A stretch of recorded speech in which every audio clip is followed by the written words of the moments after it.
Howdy ho and welcome to Rauta, ladies and gentlemen. It's time to talk about some metal. Of course, since it's Indie 5, all these 5 releases which I'm going to quickly review are some of the smaller bands. Some are old as hell, some are new, some are right there between these two extremities.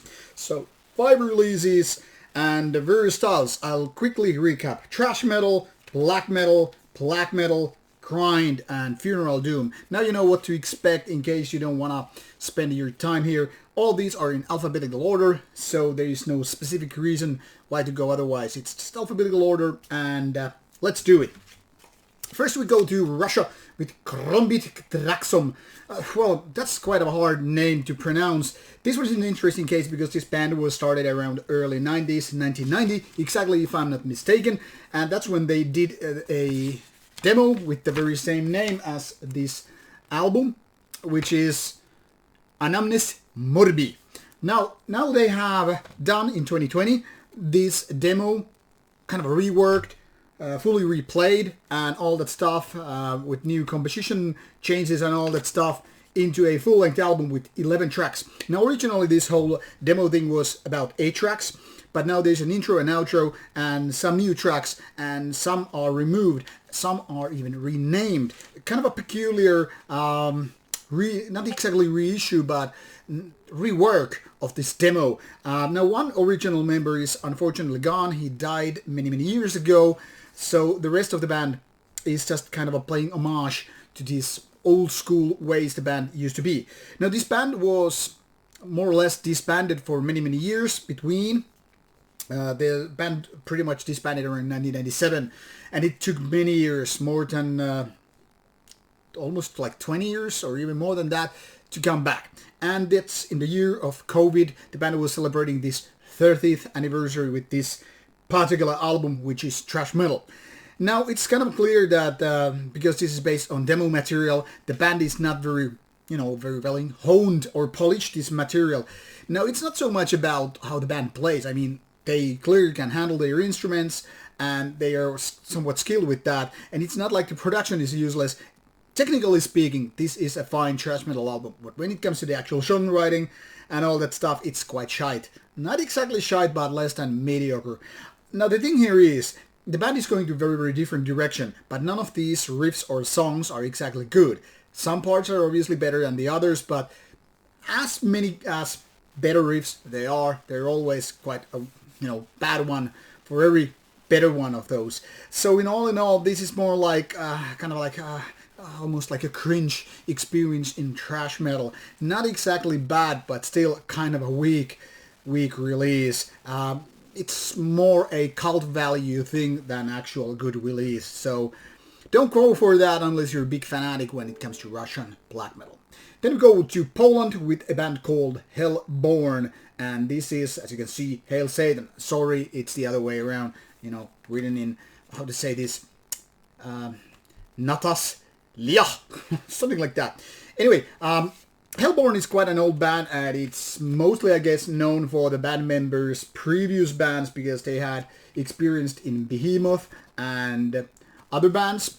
But Hellborn has been going on their own path so many years, and this album, which, if I recall correctly, is their 6th full-length album, have been combining elements of black metal and death metal and thrash metal together, but this time it's mostly about just black metal. Melodic, fast tempo, black metal, which is not exactly the most original kind of a thing. Now, not that it matters if the songs are good, but in my opinion, Hellborn has always been a kind of a B-class band in so many ways, and this is not going to change that.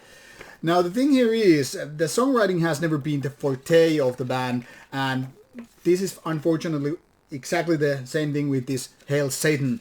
Everything is pretty okay, but not beyond that. However, the production is pretty solid. Vocals are pretty okay. They have the kind of a raspier black metal shriekiness.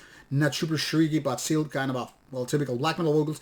And a little bit of this growlier type of vocals. Not exactly proper death metal growling, but I like a step that ways. Now, like you see, this package looks really fine with all those glossy photos, this glossy digipack and everything. So I was expecting a little bit better. I was expecting like, okay, now the band has kind of stepped up in terms of, quality, but it seems like it has actually gone a step backwards. It's not bad, but it's something very, very forgettable and not very memorable at all. None of these songs exactly shine like, wow, it's cool. More like, okay, yeah, it's just filling the gaps. So very much a filler album. But like I said, better than mediocre, but just not very good. Black metal in the melodic sense, fast tempo. If you like that kind of stuff, go for it. Then we go to Norway with a new solo project. This was totally unexpected release. The name sounds like it's taken from some, I don't know, Lord of the Rings or Game of Thrones or, Witcher sagas. Moldé Volhal. I don't know, but there's something very fantasy literature-like with this name. And this MCD is titled Into the Cave of Ordeals. Technically speaking, it's demo, now released on Digipack MCD by Wolfspell Records. To be honest, I had very, very little expectations for this originally 2020 digital-only release, which was released in early 2021 as a MCD and tape, and during the summer 2021 as a vinyl. Because of this name and being one-man project, I was expecting yet another chapter in bedroom black metal where one person does his songwriting and writes down lyrics and has a crappy machine-made drums, and everything falls into category like mediocrity 101. I was actually very, very positively surprised that this is really, really good.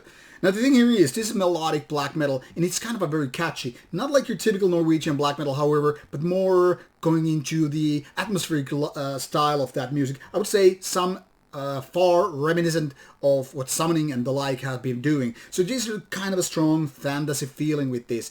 I don't know whether it's about these melodic guitar riffs or whether it's about use of those guitars and the synths, which are luckily not so much present here. They are, but to be honest, the synths are kind of like the weak point of the album. The other weak point is, what I would say is drum machine. I didn't find proper information, so it's not 100% guaranteed it's drum machine, but it sounds so much like drum machine that it doesn't matter if there's a real drummer. It's not crappy, but it kind of lacks the dynamics. Now, when it comes to the sound and the songwriting, they are really good. Very kind of a catchy, melodic black metal, and more, less sinister style than so many other melodic black metal bands. But I like the melodic style what the band is putting, or project is putting up. The only problem with the vocals is that, in my opinion, they're a little bit too much on the background. They could be more on the front to kind of bring the energy even further. It's pretty good still, but overall, yeah, a good MCD release. This is going to my personal collection. It's that good. And, I'm picky. I don't keep most of the albums I get sent, so you get that now known. The next one is from Finland, and it's Grind, Napalm by Cesspool of Human Mind, or Cesspool of Human Mind by Napalm. Napalm is a band that has been sending me these CDR releases or tapes or whatever during the years. They never got into a bigger label, but who cares if the music is good? Unfortunately, Napalm isn't exactly very good. They are just doing the kind of a basic grindcore with death metal elements and crust and all that stuff in a decent way, but not beyond that. This continues very much the same thing. They're once again operating in a very, very small indie label, Megahead, and their stuff is very, very fitting. I mean, they do their kind of a raw and rusty grindcore oops, and well, it just delivers what you're expecting from a grindcore or grind death band. Violent, yes. Dirty, definitely. Full of decay, kinda, sort of. And can't really complain. If you're into that kind of stuff, Napalm is definitely worth checking out. Don't expect anything too memorable and you're good to go. And the last stop in this 85 is also Finland with a band called Oakmord. They used to go under the name of My Shameful, if I'm not mistaken, but this is the first release by this name, and We Were Always Alone is the name of this album. 30 minutes, 4 songs, now only 2 guys. Previously there were more members when the band was operating under the different moniker. I don't know what exactly happened, but the story is, now this is operating under Oakmord. Now, when Funeral Doom is mentioned, people expect, I guess, more or less 2 kind of stuff. First of all, it's slow as hell, and the songs are really lengthy. And third one, yeah, it's gonna be heavy and, well, doomy. So basically 3 founding things are needed for a Funeral Doom. You have to be this kind of a dark and heady, you have to have those lengthy tracks, and you have to play it slow.